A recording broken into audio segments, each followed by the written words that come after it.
Let's be honest. There are almost nothing more frustrating than work than watching someone less skilled, less experienced, and frankly, less competent than you get the promotion you deserve. You see an announcement email from your person. You think of all extra hour you put in, the complex problems you solve, and the time you help them with their work. And you're left with one burning, infuriating question. Why? So, welcome back to day 2 of the 30-day personal branding challenge. Yesterday, we talked about the pain of being invisible, the story of our brilliant but overlooked developer. We discussed a visibility gap between the great work you do and what leader actually possess. So today, we are looking at the other side of that coin. What happens when someone else is hyper visible, even when their substance is nothing? And why do they get ahead? The easy answer is office politics, but that lady. The real answer is more powerful, and it's something you can learn from.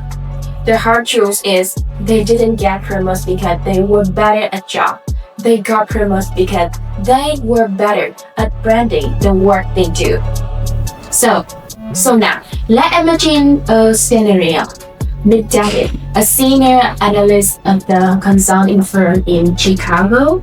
He is data wizard, and his models are precise. His research is flawless, and his work is foundation of every major client recommendation.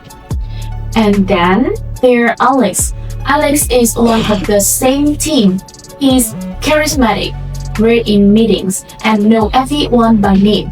His analytical skills, average at best. He often comes to David to help structuring his data. When the team lead position opened up, everyone on the team assumed David was the obvious choice. But the truth that Alex got a job. The team was shocked, and David was devastated what David didn't. And he understood 3 things that have very little to do with technical skill and everything to do with the personal branding. The first thing, Alex didn't just report on activities, he narrated the story of success. David would stand up and say, "My analysis of the client's Q3 data is complete, it's factual, it's accurate, it's invisible." Alex would present his much simpler analysis in the team meeting and say, "Based on my finding from the Q3 data, I've identified the $2 million revenue opportunity for the client in the next fiscal year. I've already drafted the one-pager on how we can help them capture it." So, who should more like a leader? Can you guess? David, the Doer, or Alex, the champion who framed his work around impact and opportunity? Alex understood he was not just an analyst, he was building a brand as a broad finger. The second, I want to say with you that Alex managed his network, David managed his task. David inclined at his desk, perfecting his spreadsheet. His focus was on the work itself. Alex had coffee once a week with someone from a different department. He didn't just talk about himself, he asked questions. What's the biggest challenge on the sales team right now? He said, what our product manager most excited about?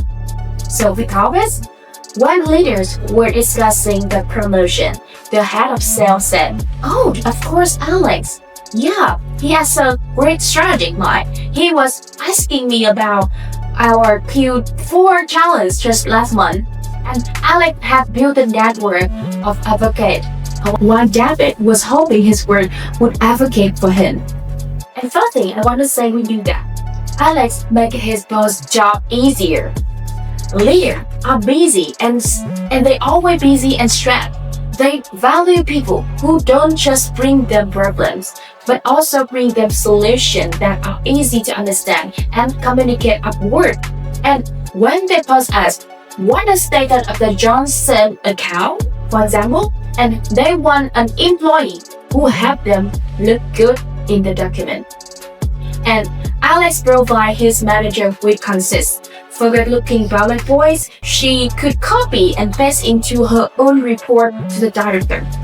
David provided a dense 10-page spreadsheet that, while brilliant, was more work for his manager to decipher.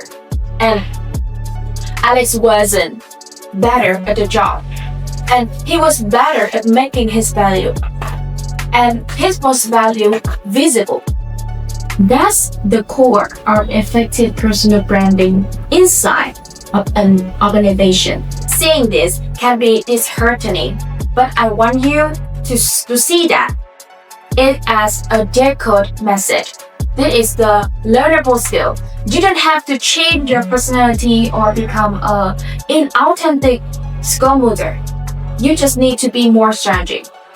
I will tell you 3 simple actions you can take this week to start building your brand. Just like Alex, but with the substance to back it up. First of all, actionable takeaway 1 is translate your mind into literal language. So yesterday, you start your win journal. Today, I want you to pick one accomplishment from that journal and translate it. Rewrite it from the task into the impact statement. Here is the template. I did the task, which resulted in the impact, helping the team or company achieve the bigger goal.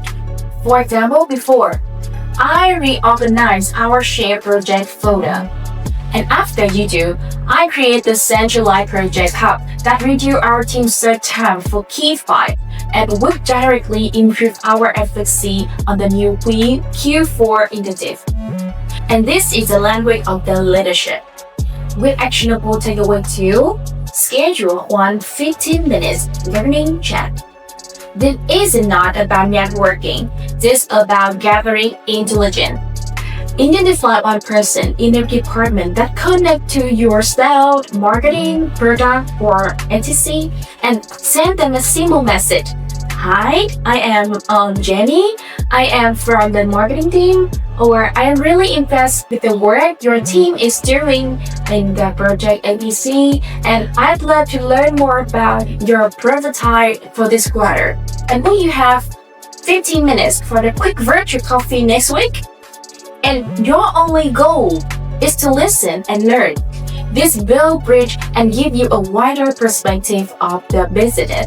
Actionable takeaway 3, align with your manager definition of success.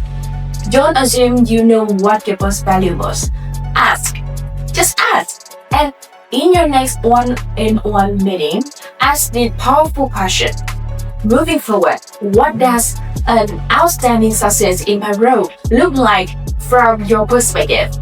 And the answer is your roadmap. It tells you exactly what kind of the wins and you need to be achieved and, more importantly, communicating. This single question can do more to close your visibility gap than months of hard work in the wrong direction. So, the story of David and Alex is not about good versus bad. It's about effective versus ineffective. Your incredibility skills are the engine, but a powerful personal brand is a steering wheel. It ensures you are heading in the direction you want to go. The last thing you're missing today is to move from analysis to action. Pick just one of the 3 takeaways and translate a win, schedule a chat, or prep that question for your manager.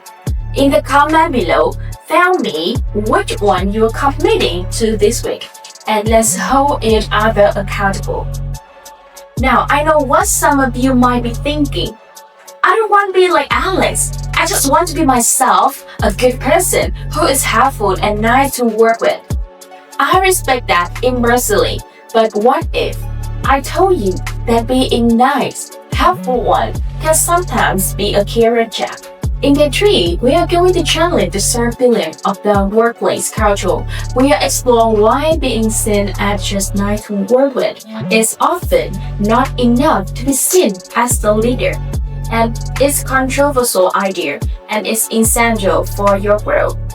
Make sure you're subscribed so you don't miss it. The game is already being placed around you. It's time for you to learning the rule. Goodbye and see you in next video.